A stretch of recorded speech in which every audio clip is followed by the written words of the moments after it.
उद्यानिकी एवं वानिकी महाविद्यालय नेरी के विशेषज्ञों ने आड़ू की खेती के लिए समर प्रूनिंग की तकनीक को विकसित किया है। साल 2016 से इस तकनीक को विकसित करने का कार्य महाविद्यालय के फल विज्ञान विभाग के विशेषज्ञ और शोधार्थियों ने शुरू किया था। इस शोध के अब सार्थक नतीजे सामने आए हैं। इस तकनीक को अपनाकर आड़ू की पैदावार में इजाफा हुआ है, जबकि पौधों की नियंत्रित ग्रोथ के लिए भी यह बेहद कारगर साबित हुई है। महाविद्यालय के गार्डन में ही एक आड़ू के बगीचे में उच्च घनत्व में पौधे तैयार किए गए हैं। इन पौधों की पिछले 6 साल से साल में 2 दफ़ा प्रूनिंग की जा रही है। आमतौर पर बागवान आड़ू के पेड़ों की साल में एक ही दफ़ा सर्दियों के दौरान प्रूनिंग अथवा काट छटाई करते हैं। विशेषता यहाँ देखा गया कि आड़ू जो है या इस तरह की जो शीतोष्ण फलदार पौधे ये केवल शीतोष्ण जलवायु, ठंडे जलवायु तक ही सीमित है हिमाचल प्रदेश में। तो यहाँ पर 2016 में प्लांटेशन की गई और उसके पश्चात हमने देखा कि इसको कहीं न कहीं हाई डेंसिटी में ही हमारे किसानों को लाभ मिलेगा। और यहाँ पर लाभ लेने के लिए साथ साथ हमने देखा कि तकनीक पौधे बहुत ज़्यादा बढ़वार करते थे हाई डेंसिटी में।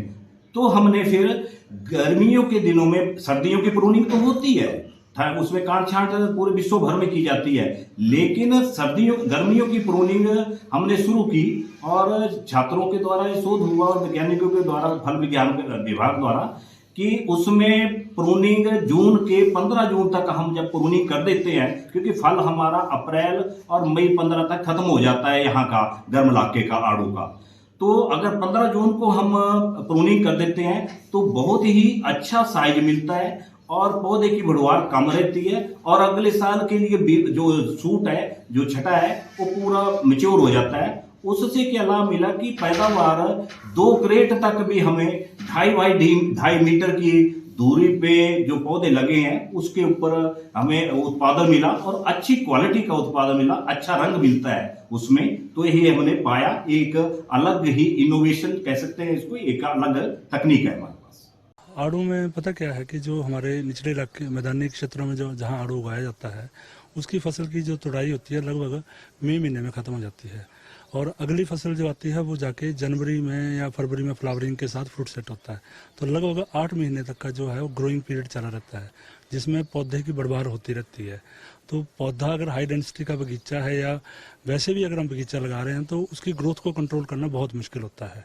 तो उसके लिए जो है हमने एक समर प्रूनिंग प्रैक्टिस जो है वो डेवलप की है यहाँ पे, जिसमें तुड़ाई के 1 महीने बाद लगभग 15 जून के आसपास हम जो भी नई ग्रोथ हुई होती है उसका 60% शूट्स जो है वो काट देते हैं। और उसके साथ जो है दिसंबर में जो हमने नॉर्मल प्रूनिंग जैसे करते हैं, विंटर प्रूनिंग, वो करते हैं, जिसकी वजह से एक तो जो पौधे की ग्रोथ बढ़ रही थी वो रुक जाती है, जो पौधे के लिए जो आवश्यक न्यूट्रिएंट रहते हैं वेस्ट नहीं होते हैं, पौधे के अंदर रहते हैं, और जिसमें अगले साल क्रॉप लगनी है उन शूट्स की जो है भारी मात्रा में उत्पत्ति होती है पौधे से, जिससे कि पैदावार भी बढ़ती है और फल की क्वालिटी भी जो है वो बढ़ती है। साथ में हाई डेंसिटी में वो बगीचे का जो है वो ज़्यादा घना नहीं होता है। सर, जो आपने रिसर्च इस पे की थी, इसका फायदा क्या हिमाचल के बाहर भी देखने को मिला? नहीं, हिमाचल के बाहर भी जितने भी गर्म इलाके हैं, चाहे वो पंजाब है, हरियाणा है, ये समर प्रूनिंग जो है एक मैंडेटरी प्रैक्टिस है जो कि सभी किसान बागवान जो हैं जो आड़ू के वो उसको उपयोग में ला रहे हैं। तभी हम उसकी जो है ग्रोथ को रोक सकते हैं, अदरवाइज जो है वो जो बगीचे हैं वो जंगल बन जाएंगे।